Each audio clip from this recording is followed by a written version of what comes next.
Bonjour et bienvenue sur Choisis la bonne part. Je suis Jessie, heureuse de vous servir. Les amis, je suis tellement contente de vous retrouver. M'entretenir avec vous m'a vraiment manqué. Et si on poursuivait sur la nécessité de se préparer, qu'en dites-vous ? Rappelons-nous que dans le dernier podcast, nous avons échangé ensemble sur les dangers de l'absence de mentorat. En effet, ne pas avoir des personnes qui nous prennent par la main pour nous aider à rentrer dans notre destinée peut être préjudiciable pour notre vie. Aujourd'hui, nous allons aborder un autre volet, toujours dans le cadre de la nécessité de se préparer.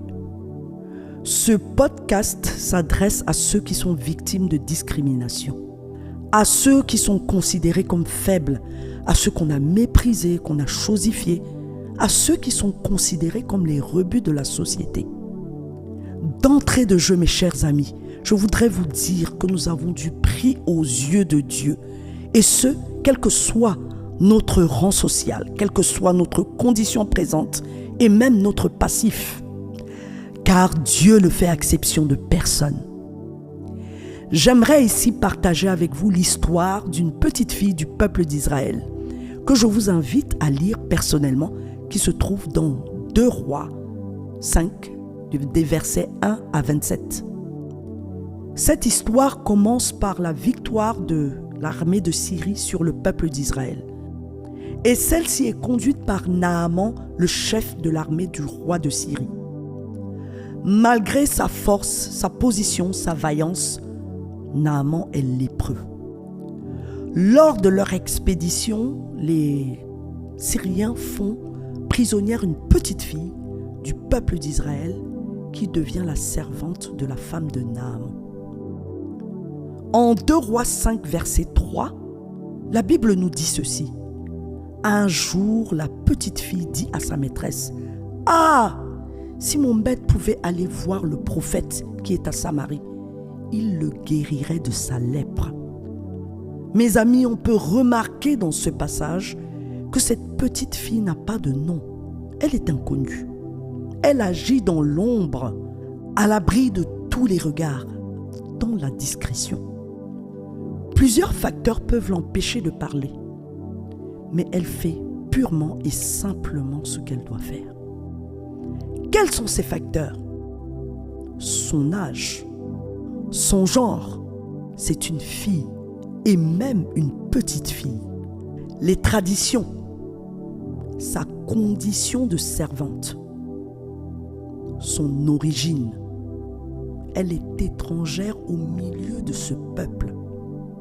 Autant de facteurs qui pourraient l'arrêter. Cependant, malgré sa condition, elle arrive à se faire entendre et à avoir un impact sur des hommes importants. Sur la parole d'une petite fille israélite, le roi de Syrie a fait une lettre d'accréditation au roi d'Israël pour que Naaman soit guéri. Par cette petite fille, le peuple qui les a fait prisonniers revient sur ses pas pour reconnaître et bénéficier de la puissance de Dieu. La petite fille va être la porte par laquelle la prétendue sagesse des Syriens va être confondue. Elle va être la porte par laquelle les limites du peuple syrien vont être exposées aux yeux de tous. Par le témoignage de la petite fille, la grandeur de Dieu sera manifestée. Mes chers amis, la petite fille n'a pas usé de grands diplômes, juste une parole qui a conduit son maître à la source de la guérison. Une seule parole a suffi pour conduire son maître au miracle. Malgré sa condition, elle a été une grande source de bénédiction pour Naaman, pour le peuple d'Israël et pour le peuple de Syrie. Regardez les amis, la petite fille a été un lien de réconciliation et elle ne s'est pas laissée étouffer par toutes les limites auxquelles elle a été confrontée. La petite fille servait dans la maison d'un homme influent, un homme important aux yeux de la société de son époque. mais elle n'a pas oublié d'où elle venait, ni qui elle était. Ce n'est nullement sa condition qui l'a qualifiée pour l'impact, mais plutôt son identité. C'est la conscience de son identité qui a fait toute la différence. Elle fait partie du peuple de Dieu. Mais bien-aimés, retenons bien ceci. Ce qui va nous distinguer, ce n'est pas notre condition sociale, ni nos possessions, ni notre célébrité, ni nos diplômes, ni notre nombre de likes. Ce qui va nous distinguer de tout temps, c'est d'être une solution, une réponse à un besoin. Le fardeau de Dieu pour l'humanité. Dieu se sert de personnes atypiques. Dieu se sert de qui il veut, comme il veut. Dieu ne regarde pas ta condition pour se servir de toi. Dieu ne fait exception de personne. Dieu cherche juste un vase qui lui dise oui. Tu es éligible dès lors que tu as foi en lui. Pour finir, lisons ensemble ce passage.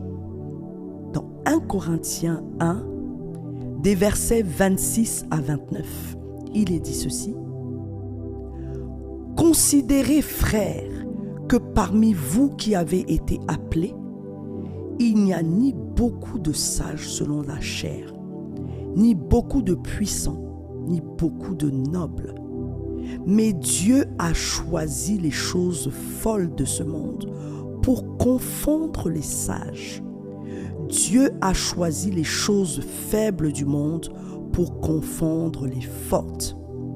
Et Dieu a choisi les choses viles du monde et celles qu'on méprise, celles qui ne sont point, pour réduire à néant celles qui sont, afin que nulle chair ne se glorifie devant Dieu. » À cette parole, je dis Amen, Amen et Amen.